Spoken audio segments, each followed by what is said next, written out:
fadlan haddaad ugu cusub tahay adigoo hal iyo subscribe noo saar sidoo kale gambalaalka taawasada wararka iyo warbixinaha halkan soo gelino aad iyo aad mahadsan saaxiibada lagu soo biray sidoo kale saaxiibadii hore nala socon jiray ayaan aad ugu mahadcelinaa. warar soo baxaya ayaa sheegaya in la dilay afhayeenka ururka al-shabaab cali maxamuud raagi oo loo yaqaano cali dheere oo uu ku dhintay duqeyn lala beegsaday. saraakiil ka tirsan ciidamada dowladda Soomaaliya ayaa waxay sheegeen in laba habeen ka hor duqeyn ka dhacday degmada Jilib ee gobolka Jubbada Dhexe lagu dilay cali dheere. inkastoo loo hayn caddeyn buuxda dilka sarkaalkani, haddana waxaa jirtay marar hore in la sheegay inuu dhintay balse ay beenooday.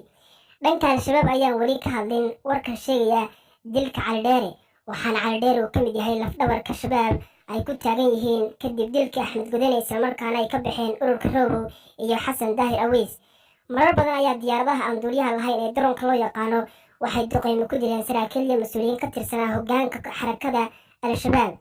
kooxda al-shabaab ayaa koox mayal adag oo ku xidhan ururka al-qaacida kana dagaalanta Soomaaliya.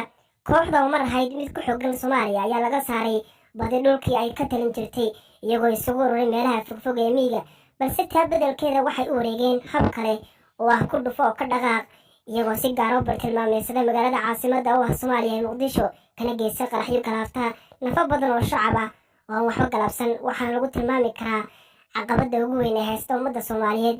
cali dheere ayaa hadalkiisii ugu dambeeyey waxa uu ahaa midkii uu kaga warbixinayay sheegashada qaraxii ka dhacay 18 Disembar 2019 oo 2 isbuuc laga joogo. waxaa dowladda Soomaaliya aysan si rasmi ah uga hadlin geerida cali maxamuud raage oo xubno qaarkood ay sheegeen in la dilay uuna gantaal ku dhacay goob